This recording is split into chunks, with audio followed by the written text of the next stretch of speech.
సుదీర్ఘ రాజకీయ అనుభవం ఉన్న నాయకుడు ఆయన. కాంగ్రెస్లో సర్పంచ్గా తన రాజకీయ ప్రస్థానం మొదలుపెట్టి రాష్ట్ర మంత్రిగా ఎదిగిన సీనియర్. 4 దశాబ్దాలకు పైగా అనుభవం ఉన్న ఆయన గత్యంతరం లేని స్థితిలో వైసీపీలోనికి చేరారు. ఆయనకు జగన్ సముచిత ప్రాధాన్యత ఇచ్చేవారు కాదన్న ప్రచారం కూడా జరిగింది. ఆ క్రమంలో సదరు నేత ఓటమి తర్వాత సైలెంట్ అవటం జిల్లా వాసులను ఆశ్చర్యపరుస్తోంది. ఇంతకీ ఎవరా నేత?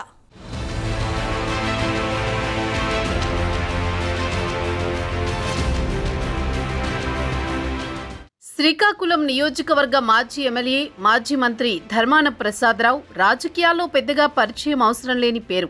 కాంగ్రెస్లో కీలక నేతగా, రాజశేఖర్ రెడ్డి అనుచరుడిగా శ్రీకాకుళం జిల్లా రాజకీయాల్లో గట్టిగానే చక్రం తిప్పారు.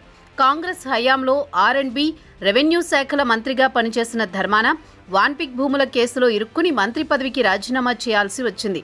రాష్ట్ర విభజన తర్వాత జరిగిన ఎన్నికల్లో ఓడిపోయిన ఆయన 2019లో వైసీపీ ప్రభంజనంలో తిరిగి శ్రీకాకుళం నియోజకవర్గం నుంచి ఎమ్మెల్యేగా గెలుపొందారు.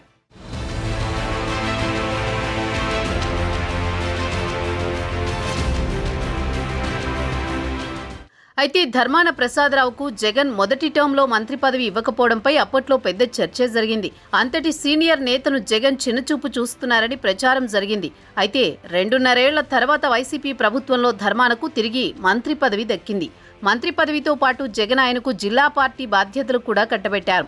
అయితే అప్పటికే ఉత్తరాంధ్ర వైసీపీ కోఆర్డినేటర్గా వైవి సుబ్బారెడ్డి ఉండడంతో ధర్మాన పార్టీ వ్యవహారాల్లో తటస్థంగానే కొనసాగారు.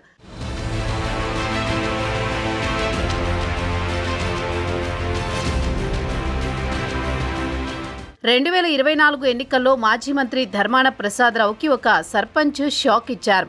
టీడీపీ నుంచి పోటీ చేసిన గుండు శంకర్ అనే సర్పంచ్ చేతిలో 50,000 మైనస్ ఓట్లతో అంత సీనియర్ నేతైన ధర్మాన ప్రసాదరావు ఓటమి చవిచూశారు. ఆ అవమానమో లేక పార్టీలో తనకంటూ ఓ స్థానం లేకపోవడమో ఓటమి తర్వాత ధర్మాన పార్టీ కార్యకలాపాలకు దూరంగా ఉంటున్నారు. జిల్లాలో అపర చాణక్యుడిగా పేరున్న ఆయన అసలు జిల్లాలోనే కనిపించడం లేదు. గత ఎన్నికల ముందే ధర్మాన ప్రసాదరావు తాను ఈసారి పోటీ నుంచి తప్పుకుంటారని ప్రకటించారు. యువతకి అవకాశం ఇవ్వాలని జగన్మోహన్ రెడ్డిని కోరారు. అయితే జగన్ ఆయనకే టికెట్టు కట్టబెట్టారు.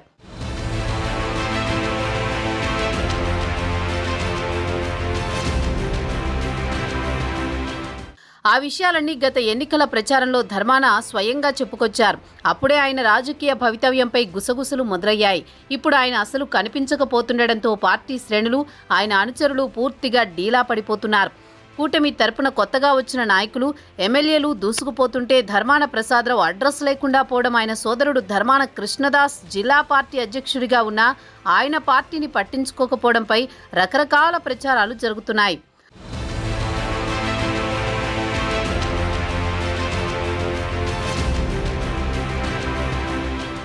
అసలు ఎందుకు ధర్మాన ప్రసాదరావు దూరంగా ఉన్నారు? అటు జగన్ మీటింగ్లకు కూడా హాజరవ్వడం లేదు.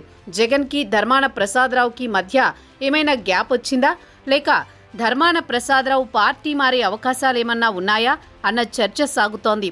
జిల్లాలో ఒక్క సీటు కూడా దక్కించుకోలేక వైసీపీ పూర్తిగా చతికిలబడిపోయిన పరిస్థితుల్లో అటువంటి సీనియర్ నేతలు పార్టీకి అండగా ఉండవలసిన పరిస్థితి ఎంతైనా ఉందని, ఎందుకు ధర్మాన ప్రసాదరావు రాజకీయాలకి అటు ప్రజలకి దూరంగా ఉంటున్నారని పార్టీ శ్రేణులు చర్చించుకుంటున్నాయి.